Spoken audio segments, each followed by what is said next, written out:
Hello everyone, and welcome to another edition of What's on My Desk.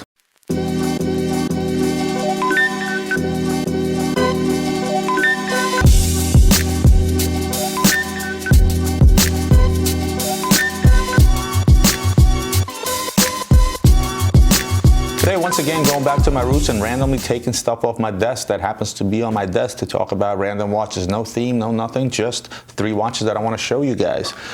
We have an RM29 in white gold.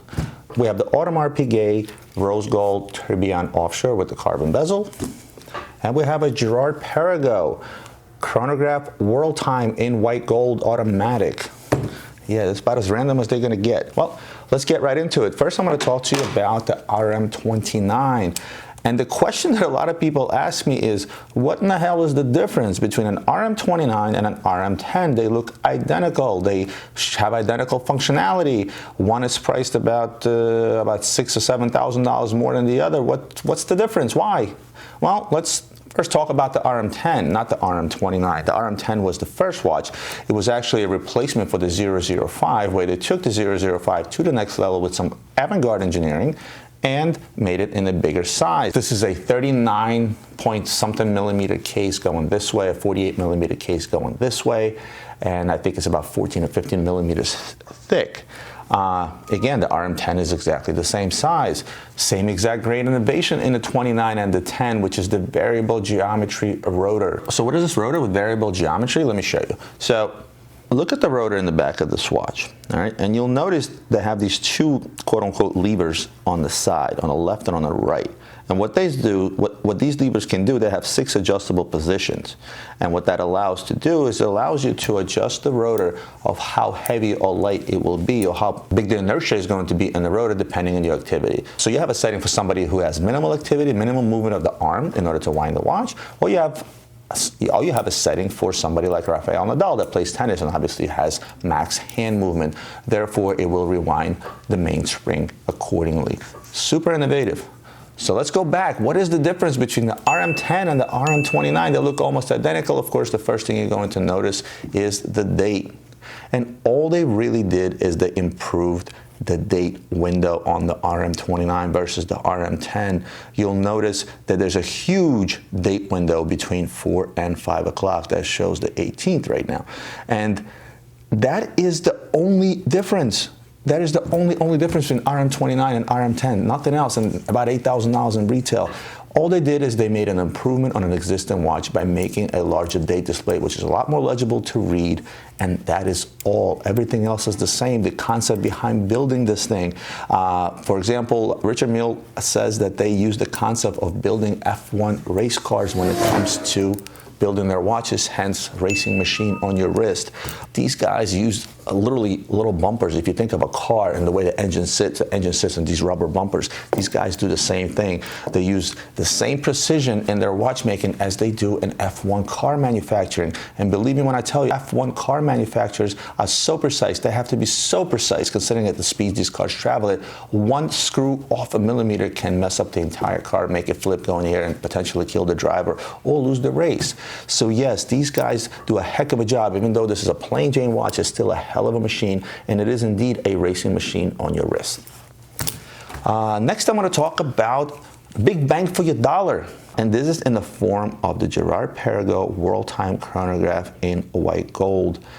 You have the World Time display on the outside, you have the chronograph. It is an automatic movement, which gives you yet another bang for your dollar for this watch. And why do I keep saying a lot of bang for your dollar for this Girard Perregaux? Well, you guys follow watches, you know Girard Perregaux's resale value, what's the correct terminology? Actually, sucks, pretty much. All right, you buy a GP and it loses half its price the minute you walk out of the dealership, and then some. Girard Perregaux did a lot of closeouts back in the day. They don't do that as much. Girard Perregaux is a company with a lot of heritage. They've been around since 1791. One of probably the most notable pieces that from Girard Perregaux is going to, for me anyway, is going to be the Girard Perregaux jackpot watch. Retail for $690,000, I think. Don't forget all their triple bridge watches, the triple bridge tourbillons that were beautiful. They have a crystal triple bridge tourbillon right now, which is absolutely gorgeous.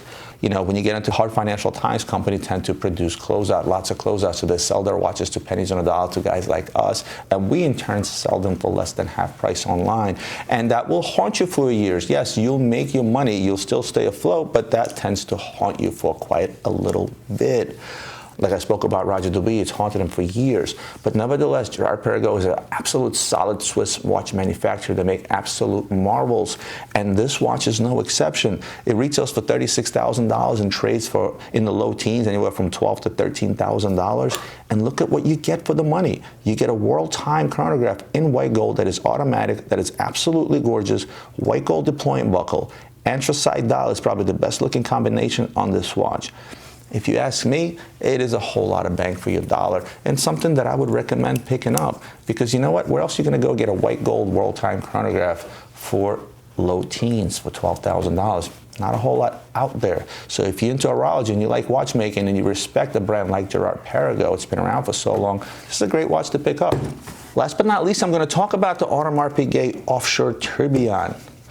Probably in my top 10 category today.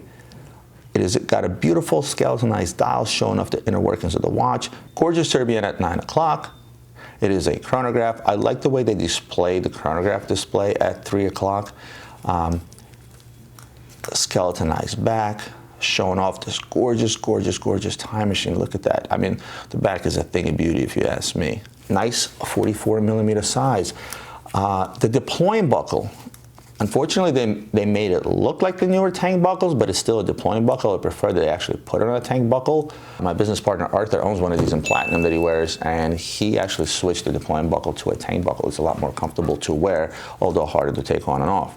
So what's so special about this guy? For starters, let's talk money. This thing retails for roughly $273,000 on the resale, and I expect to pay high 100s, anywhere from $170,000 to $180,000, depending on the condition of the watch.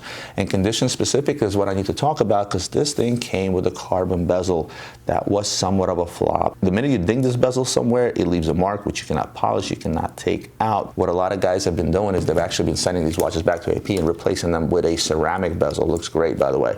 At a cost of about $3,000 is what it costs to do that. So again, what's so special about this watch? To me anyway, it's the first offshore tourbillon. Historically, if you think about Royal Oak tourbillons, it is the Royal Oak tourbillon, not the Royal Oak offshore tourbillon like this rose gold guy here, which was actually a millimeter bigger than this, but it was much thinner. It's about twice as thin as this guy. And this is the guy where they introduced the tourbillon chrono in an offshore. And after this guy, a slew of others came out in all kinds of different variations, whether it was all carbon, whether it was white, whether it was titanium. I mean, they followed suit with an offshore tourbillon right after the release of this guy, and they became successful. Not sure why I didn't put the tourbillon in the offshore before me, because it's big, bulky, and kind of heavy. This sucker is really heavy. But nevertheless, they did it with this watch, and they did well. When this watch first came out, I was selling it for over $200,000. You were hard-pressed to find one of these. And these are getting harder to find now because they're no longer making them. They only made a handful, and there's only so many of them out there. That's why they're still holding their value well. And at the end of the day, this thing is a showstopper. I mean, look at it. It's a gorgeous watch. It screams Audemars Piguet. Love the black and rose combo. Love the skeleton dial. What's not to love about this watch? Tell me. I mean, just look at it. You guys do remember I'm biased. AP is my favorite brand, but nevertheless, you can't argue the fact that this watch is absolutely unbelievable. That concludes today's episode. Last but not least, I'm going to show you what's on my wrist, and I decided to wear the great Bubba Watson today. This is the limited, they made two of these. They made one that was limited to 50 pieces and one that was limited to 100. This is the one that's limited to 50 pieces. And the market on this thing is still crazy, yes. Quick update, $102,000 retail. Selling this watch for $140,000 today, and I can't keep them on the shelf. In fact, by the time this episode airs, I guarantee you this thing will be sold. In either case, guys, I want to thank you for joining me once again. If you like this video, go ahead and hit the like button. If you're not subscribed to my channel, make sure you hit that subscribe button, and I'll see you guys next time for more watch videos and watch reviews.